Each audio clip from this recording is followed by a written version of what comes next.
Our education is starting to go into the right direction, and now we are trying to fix our industry. TNO, long and arduous road. That's China, by the way, in case you were wondering. We gotta invest a lot of money in our stuff. And mostly I also want to reduce the maintenance of the excavation projects. The sooner the better, because those are expensive. I'd love to increase our GDP by 2.3 billion. Worst case, it still increases by 1.4. What's our poverty rate looking like right now? That's probably pretty much everyone's poor. And it's increasing pretty rapidly still. But I saw in here, our poverty rate would decrease over time because of the rapid industrialization. So I definitely want to beeline it towards there.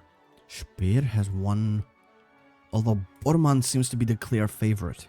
I should play as the Göring Germany again one day. Apparently you can turn off the nukes, as some people have said. So I think I could actually do the whole world conquest as Germany at some point. But I want to let some time pass by before I try that again, because I've done it only somewhat recently. I can invest some more. 1 billion in debt. It increases our GDP, not by that much. These expansions are currently losing projects. But the moment our GDP increases, these payouts will most likely increase. Conduct war games again. It improves our generals. Why would I not want to do that, right? Okay, this one I definitely want to do. It exploits the Fujian minerals, gives us GDP in Fuzhou, and some resources. And keep discovering more sites, please. As for this one, no, there's still a 40% chance that it's not going to be worth it. I'll wait a little bit. Adapt our resources as well. We'll get 1 extra billion in our GDP. You know what? I'll just press these buttons, man. Eventually they'll be done. By that time, our GDP will be increased a little bit more anyway. Now that we have access to steady supplies of resources, we can begin to adapt these raw products for our industrial needs. Industrialization with Chinese characters, huh? Mother, what are you doing over there? She tugged on her mother's sleeve. The clangs and bangs of construction had caught her attention. That's where the factories used to be, remember? Every day those big men would march straight into those buildings and not come out till sunset. Whatever happened to those people? The mother flashed her child a warm smile and nudged her away from the business district. Well, honey, they don't work there anymore. The family that used to own the land got bought out by someone else. But that's none of our business. So where do they work now? The mother sighed and looked her child in the eyes, brushing her out of the way. They probably don't have a job right now. Awesome. I'd love it if you never had to go to work. We could stay together forever. Well, and then starve. So I guess forever would be apt. All 3 before we can do these ones. Great. That's going to take us a while. One of the concessions given to China in the post-war period was the empowerment of the Chinese state with the separation of Chinese law from the Japanese system. Given that Japan technically recognizes us as a sovereign partner, our laws apply on our soil, no matter who it is that does that. It was on the premise that one of our labor inspectors dropped in on a few of the Japanese rubber plantations to observe labor conditions. What the inspector found did not please him, and following reports of multiple violations of Chinese labor laws, the plantation is being shut down. The fees we have pushed onto the Japanese conglomerate outweigh the land value, and in a legal deal for fee forgiveness, we have acquired rights to the fields. Nice. Steal our stuff back from them. Oh, we can finally train an infantry brigade. Do we need one right now? I don't believe we do. We need armored personnel carrier chassis. Alright. Where are the APCs? There we go. Put them up top. I guess we'll build some of those in the future. We get 5 billion of income. Yes. I think I will take alternative higher education while we wait for our education standards to increase anyway. More resources? Hell yeah. We're getting into a lot of debt for this, but I feel like it's probably worth it. Divert funds into construction again. It's only temporarily. We're not really fighting anyone anytime soon, so we'll get a permanent bonus for the road towards industrialization. The noble Chinese peasant still lives in a primeval life that wouldn't be out of place in the old days of the Warlord era or even the Qing dynasty. If he does have any limited power running water, it is entirely locally sourced, often leading to inconvenient arrangements or a lack of arrangements. And so, the Chinese peasant lives without light to read or water to bathe. Ironically, the regionalist energy infrastructure means we power our oil wells and refineries with kerosene. Across the Yellow Sea, each Japanese citizen lives with power coursing through his own Their energy grid, a nationally standardized system, produces energy that may be used on the other side of the empire. Great power lines fly across the shoulders of the country's roads. These lofty goals, once unthinkable, may now be attainable. We will see light everywhere. Now to get back to education for a little bit. Connect with an elite unit to serve, sure. I don't know what that means, but give them to me. Because I'm hoping it's a bit better than the infantry division in here. You know what, maybe invite a Kempe Tai for inspection. It's down to 20, right? It should still not increase, yeah. Because we're well within our means. Oh, yeah, we should have actually done this earlier. We have literacy reform census, and each year there'll be reports of it. After so much hard work, our bureaucrats have finally compiled the data. The demand for a private university is finally sufficient.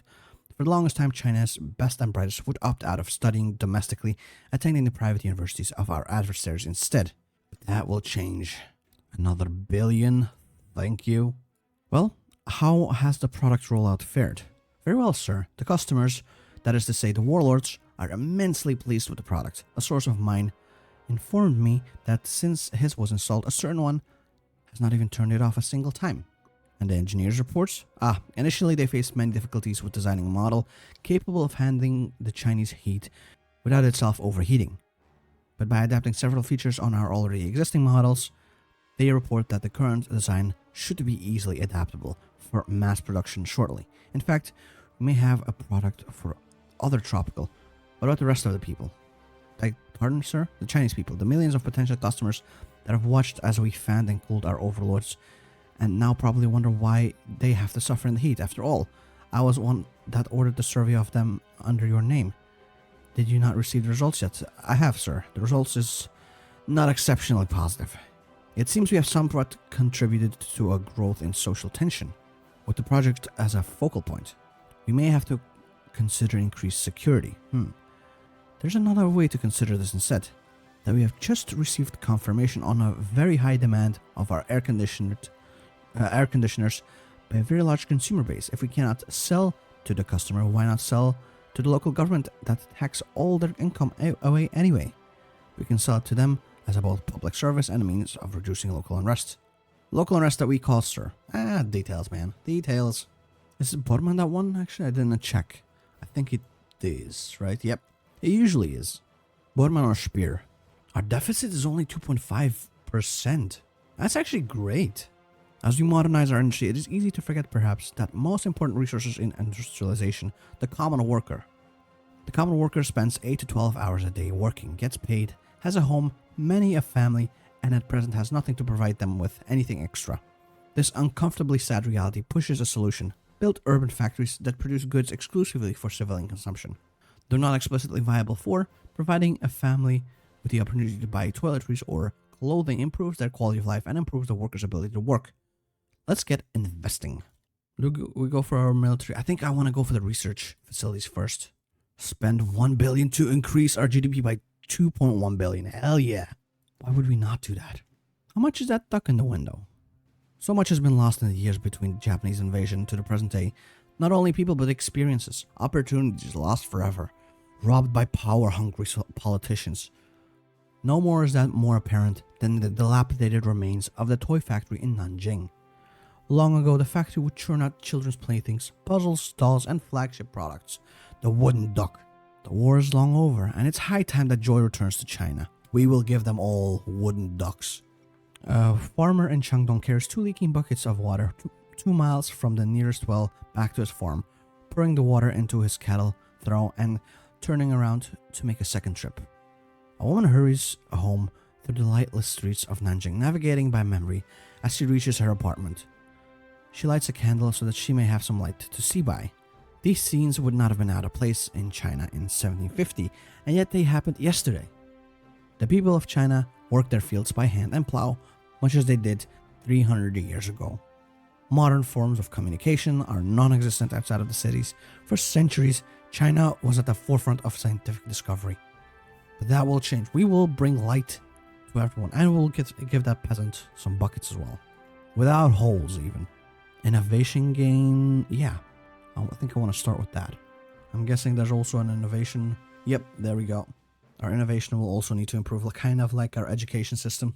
Our first elite unit. Where is he? What does he look like? Okay. It's not bad. By any means. Monthly innovation gain. I think that's more important than anything else. And I think we're close.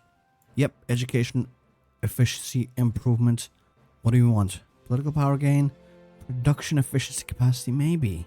And then here we pay once again. Just keep paying. The quicker we increase our GDP, sure, we take on a lot of debt. The quicker we increase it, the more profitable this becomes. Because the cost stays the same. The GDP growth will increase. Oh, and economic integration to Yunnan region. The deal was good. Very good. Excellent, in fact. Exclusive rights to the mineral exports from Shinan would be an incredible boost to the economy. Iron, zinc, lead, and ever-valuable coal would flow in vast quantities. Hell yeah. Green line go up. But red line slightly also go up. I'm not a big fan of that, but Our debuffs for our research capabilities is also half. They used to be at minus 50%, now it's minus 25%. Increases GDP by 20% in the Sichuan region. Want to know how much that is? This one? What's our current GDP in here? That's like 0.2, so 200 million GDP increase. It's a loss, but we also get oil. Commission some more, please. And like I said, it's all an investment into the future, our future. 10 months ago, Li Jie was a recently unemployed man who had spent his entire life in an ammunition factory and was looking for a new opportunity. 6 months ago, he successfully rebuilt his first generator. Today is his first day as a repairman at an apartment complex that recently installed electric lighting and heating. With help of the Japanese instructors and a not insignificant amount of learning by trial and error, the first class of Chinese technicians is starting to show real promise. Already, we are relying less on the Japanese to install and repair new devices for us. Instruction manuals printed in Mandarin are beginning to replace those printed in Japanese. Our foreign guides seem surprised and even a little dismayed at how quickly their students are progressing. Steps are being taken to further integrate these newly minted technological specialists into our modernization program. We will no longer rely on Japan for progress. Exactly. While our training schools have helped create the first generation of Chinese technicians, it's not enough. As Chinese industry continues to modernize and expand, the demand for skilled laborers will increase until the government is unable to afford to educate all of our workers our economy requires. This has become a problem much sooner than we anticipated, as already more of our citizens are applying to the training program that we can make room to teach. To avoid creating an educational bottleneck, it has been proposed that instead of training all the workers ourselves, we subsidize the creation of technical education programs at Chinese universities and businesses. Nice. We're gonna get an infusion of 2.2 billion. There we go. Lovely to see. While the current use is somewhat limited, especially in China, where electricity is a rare luxury, there's no denying that computers will be instrumental in technological and societal development in the coming decades. Our clerks and accountants spend weeks combing through disorganized and often incomplete records and running numbers to provide reports and answers a computer could generate in a few hours. To avoid falling even further behind the modern world than we already have, we must begin implementing computing technology into the 5 modernization plans immediately. Luckily, there are several Japanese companies who have offered to sell their computer designs plans to us in return for commitment to use the newly built machines to improve agricultural production and manufacturing output. Of course, once we have designs, there's nothing to stop us from using them for other purposes. But we appreciate it. It's about time Japan does something good for us. With the introduction of computer technology in China has greatly accelerated our path to modernization, it has also exposed some oversights in the plan. Computers are difficult to build and maintain, and this problem is only worsened by the lack of modern construction equipment available in China. So let's get back to what we need to improve our production, to get better computers, to get better bureaucracy. It's just like an endless cycle. Additional manpower and units from our emergency reserves will be called. Oh, sure. So we get to keep them, I guess. But I'm guessing they'll also be atrocious. We can call it an infantry division. Why not, right? Yeah. Our new computers have helped us identify multiple problems within our agricultural production. While there are countless small issues hampering our farmers, they're all connected by one common cause. Despite the fact that it makes up the largest sector of our economy, Chinese agriculture has not significantly progressed in centuries, while farmers in other nations use tractors, chemical fertilizers, and water pipelines, our farmers still rely on horse-drawn plows, manure, and primitive irrigation systems. If China is to retain its position as the sphere's primary food supplier, it is of the utmost importance that we begin the industrialization of our agriculture immediately. Alright, we'll make it happen, man. New farming techniques indeed. It'll also increase our GDP, very important. Actually, exploit Hebei minerals and do another survey. The more resources we can find, the better. Indian reunification war. Ooh, interesting. I wonder who's gonna win. I do hope the Republic of India will win more than anything. I'd prefer a weaker co-prosperity sphere. In Henan, pipes designed to water crops are being used as fence posts and improvised weather vanes. In Fujian, farmers have treated their tractors to cattle ranchers that use the machines to herd their stock. One particularly inventive individual has been burning bags of fertilizer to heat his stable and, if there's any left, his bath water. Such a waste and misuse of expensive machines must be brought to an end as soon as possible. It's quite interesting. I mean, they don't know the benefit just yet, so once they figure out how beneficial it is and how much money they can make, they'll start using the bags of poop properly. Further industrial expansion, of course. It's still a loss. We spend $1 billion to get 0.7. But like I said, our GDP needs to improve. The higher it is, the higher it'll climb. Oh, we do have an extremely high deficit now, which is not great. But we're ready to be upgraded to the next level soon to get better loan offers. This one still isn't really worth it. I'll click it anyway. Our poverty rate's still atrocious, by the way. Just so you know. We can be more than just Japan's breadbasket. Everything will be produced in China, man. Everything. Oh, there's some extra units that we made. Cute. I'm willing to bet they're absolutely garbage. They're garbage. Li gazed through the narrow streets before him, struggling to recall the city which he had called his childhood home. Cobbled streets and wooden walls danced behind his eyes, but it all slipped through his mind like a sieve, hazy like so many other memories of his forgotten childhood. But now he was back in Beijing. Worlds apart from the sleepy rural village his mother had fled with him to. Ancient wooden structures and stone carved by years of use still surrounded Li. But here and there he could spot a tower of glass and steel, the first children of a new China and the gateway to a new life for Li and his family. Li marched on, grasping onto his youngest son's hand so that the flowing mess of people would not sweep him away. The family stayed close together. Li's wife, his 3 children, and ancient grandfather, all struck by the size and pace of the city, beset by 1,000 vendors and shoved by 1,000 more migrants just like themselves. It was the first time any of them could remember any city larger than a market town. Their new home overawed them, but it was all so much opportunity to Li. His sons would not suffer the same humiliation as him, and his family would not be tied down in the rural backwater which the government was already leaving behind. Now here in Beijing, Li would set a new path. Here, he would not break his back over a plow. Here he would rise, where his sons would become the new men of the new China. The only question was where to start. Welcome to Beijing, our new home indeed. But Congo has been defeated. Nice. The OFN has all of Africa pretty much. At least for now. The Dominion of Pakistan also declared war, but I don't think they'll survive. China may be moving towards industrialization, but we will always be an agricultural nation at heart. As our factories modernize, so too will our farms, ranches, and orchards. Those were the words of the president of the Chinese Agricultural Workers Alliance. We will reap the rewards of modernization as well. Increase our GDP by 2 billion again. Yes. Grandfather, stay with Young. Neither of you can continue on like this. I said I would help you in the city, Li. Are you telling me to lie to you? To go back to on my word? No. In the dim electric light of their ramshackle home, Li gazed at the sleeping bodies of his family, tangled up in each other's arms on the ground.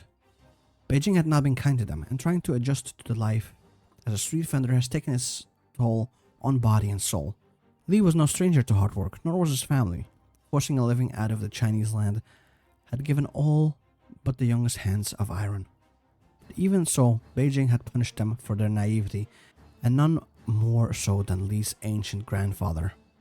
The old man's legs were twitching. He had started to cough, and there were sores on his arms which refused to heal.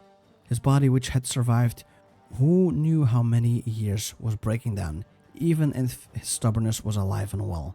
You must stay here, grandfather. I did not come here to kill you. What about your granddaughter, the kids? You think they want to see you? What about them? I was here when the emperor died. You think I'm just gonna fall to this? Stop this insolence. I'm still able to walk. You just make sure that you do your part as well. Do it for them. Alright. Hope that family turns out okay. I really like this about TNO in general. You get the overarching macroeconomics, but you also have the stories of random people, random families sprinkled throughout. It's nice to put faces on the changes that you make. For construction, of course we will do that. More construction speed. How's that looking these days, actually? The construction speed at least is pretty dang good. The output, not so much. But, you know, one step at a time. We got more units? When did that happen? I mean, I gotta be careful not to go over the limit to increase the suspicion of the Japanese. And look at our debuff. It's minus 18 now. We are definitely getting somewhere. Exploit some more land and commission more geological surveys. I'm telling you, we are gonna go into massive amounts of debt. Our current credit rating is good, and it's also rising by what? By 1 point, because we are at peace. You look like you could use a pork bun. A man who had not eaten jianbing is never a full man. Why don't you have a dumpling in your hand? Lee smiled through the sweat of his face. He had found it, a place for his business. The city was growing both upwards and outwards. His eldest son, Wei, remarked that it was just like him. Every day it seemed another inch, another pound was added. He was already 14, older by far than the 9-year-old Jie or the 3-year-old Yong, and he had taken to Beijing well, almost too well. He had begun to talk like a native. His gait had become attuned to the booming city, picking up its pace, and he had even gained friends in the sons of the workers and engineers like Li sold to. And what better place for his own business to grow than at the bleeding edge of Beijing, where hundreds of laborers are bussed in to construct factories, housing blocks, new streets, and malls. Li had not been the only street vendor to tag along the new wave of industrialization, but perhaps he had found the perfect spot, right off the crossroad and just close enough to hundreds of hungry laborers sent to build a new China. Life was still very hard. Li, despite himself, would dream of the open and green fields, the crisp, still air of a world waking up.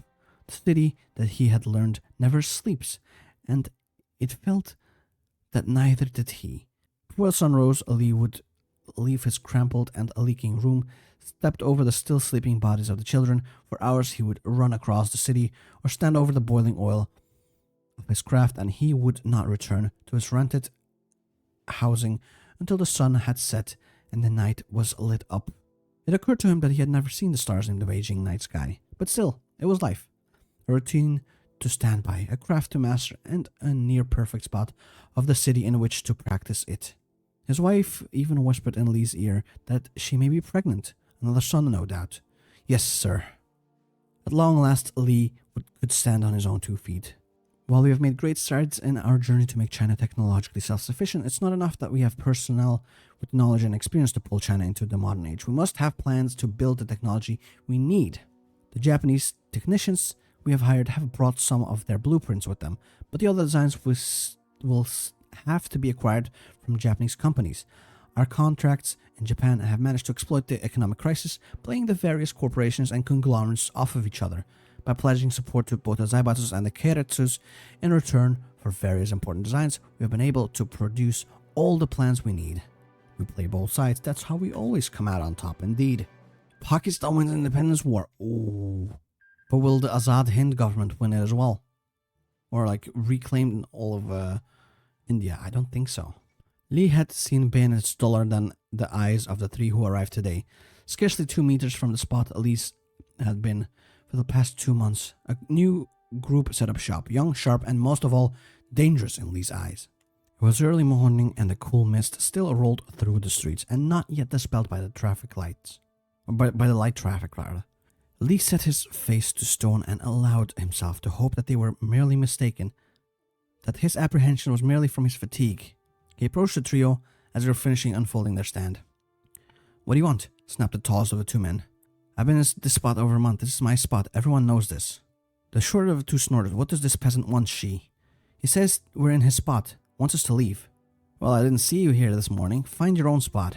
Li was shocked. He had expected them to be rude, as so many city people were. But this, Li purposely looked away from the woman and back towards she. This is my spot. Ask anyone, even the construction workers. What is wrong with you? Then you should have gone here a bit faster, you peasant migrants. Always move so slow. But that's your loss.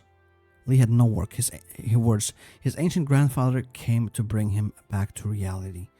It's not worth it, Li. For now, let's find another spot. They want to see you do good, but never better than them. We'll be back with revenge. We will call Batman in, break their backs for jaywalking or something like that. I don't know. Yes, invest into private businesses as well. We can double our money, but even the 40% chance we get like a loss of 300 million, which is not the worst. The more often we click those buttons, the higher our GDP gets, the more likely it is that we will profit each time. The first annual literacy census reported that 98% of students passed the first nationwide literacy benchmark. Though by no means a difficult test, these results signify the success of government literacy programs. Hell yeah. The Chinese Minister of Finance was a diminutive man, thick-rimmed glasses accenting his face, and a lack of stature. Komai took an immediate dislike for the man for his appearance, but he could stomach it for now. Zhou Fohai was known as a thoroughly corruptible man, which was why he now sat in the halls of the Guangdong's great and mighty, gazing neutrally over his glasses at Komai himself. Do you have any idea why you're here? Komai began with an equally neutral question. I think I have some idea, but I'd like to hear it from your mouth before I jump to any conclusions. Good. He wasn't that dumb, at least. I hear that China is replete with unfulfilled construction contracts, just waiting for the right bidder. Hitachi will take these contracts and will bring with it an arsenal of industrial equipment, both heavy and light, ready to be sold in bulk to any wanting government. In exchange, you personally will receive a cut of the profits, and the check slid smoothly over the wooden tabletop, a sizable number printed clearly in firm strokes of black ink. Zhou glanced down. I think the Republic would be quite amenable to such a proposition, one that is beneficial for China as a whole. With our purchase of modern construction equipment, China's industry has found itself in an interesting position. While we have all of the required tools and materials to begin manufacturing advanced products on a large scale, the only plans we have are those we have acquired from the Japanese, and our technicians are only trained to operate Japanese machines and produce Japanese goods. While we may be able to manufacture Japanese products just as well as they can themselves, we will not be fully technologically independent until we make our own Chinese tech that surpasses theirs. Our poverty rate will rapidly improve, and we get 2 billion in GDP again. For weeks, the trio and Li had been in an undeclared war, and Li could not help but feel that he was on the losing end. First, his son had betrayed him. We had claimed that he was going to run over the market to buy the lettuce, and asked for money to buy it, just like many other days, and Li waited for him for hours through the hot midday. He sent out his wife to see what had become of him, but he returned empty-handed. Li had no other choice but to close his stand early and send the entire family out to find the boy, behind some wall smoking with his friends. The money nowhere to be seen. And then, just 2 days ago, grandfather had finally admitted that he needed rest, that his wizened legs were pushed too far. But today was different. Li's wife gave to him, eyes full of tears as he had rarely seen before. What happened? Why are you crying? I just wanted to talk with the lady. I told her I was pregnant, and what did she do? She called me an ugly peasant whore and said China did not need any more children from me. It was not long before another member came to see the commotion. You get away from her, she came to him, tearing the woman away and striking Li across the face. There was no going back now. They both went at each other with violence. Li had torn out a chunk of Xi's hair. She kicked him in the groin. She was taller than him, so Li kept to the ground, rolling the two of them through the filth of the street. At length, Li started to gain advantage. While a human ring formed around the two, the quarrel quickly turned into a spectator sport. With a grunt of strength learned on the fields of China, Li managed to buck Xi off of him and pinned the man to the ground, pummeling his head. Gasping for breath, Li tightened his grip as Xi weakly squirmed beneath him. When from behind he heard a cry, "You bastard!" Li turned around just in time for the short one to bash his head in with a metal plate. A woman screamed. Lee fell to his head, stunned. He felt the blood gush from his mouth and saw shattered teeth beneath him. Another heavy blow to the spine sent Lee to his stomach.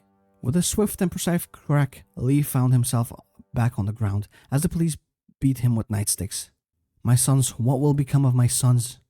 Ooh, 2 billion again. Yes, we need to get there. Lee has lost track of time a long time ago, or at least what felt long ago.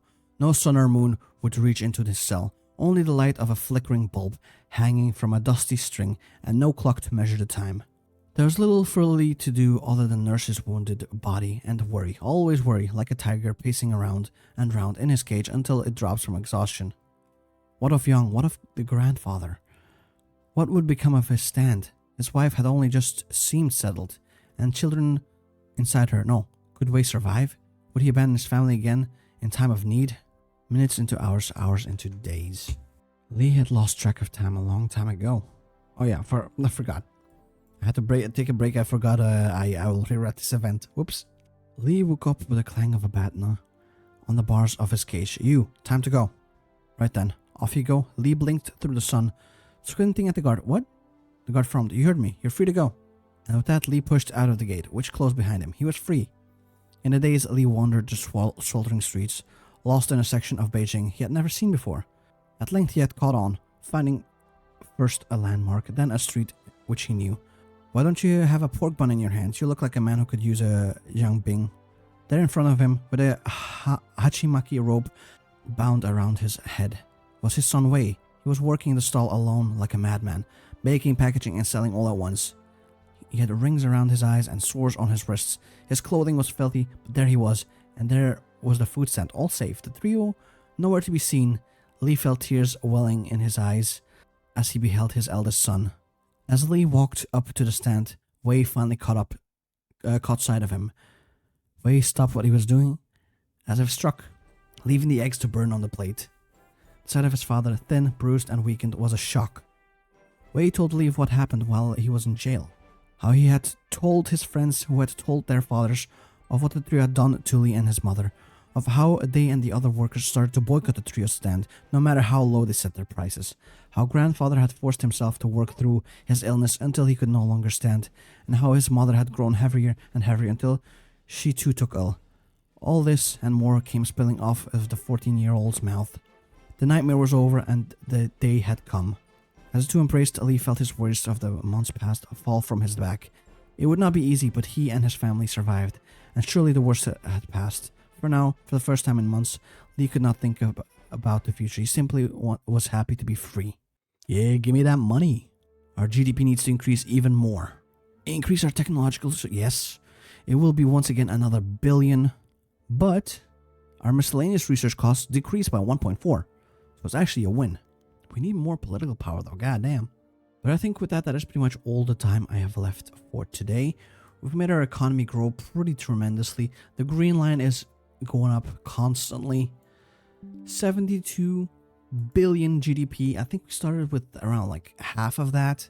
We're doing great, but we still have a long way to go. As 1966 hits us, we will be one step closer towards being an economic powerhouse ready to rival the Japanese. But that'll be for next time, so make sure to give a like, comment, and subscribe if you enjoyed this video. Hopefully I'll see you for the next time, and hopefully you have a nice day. Bye bye.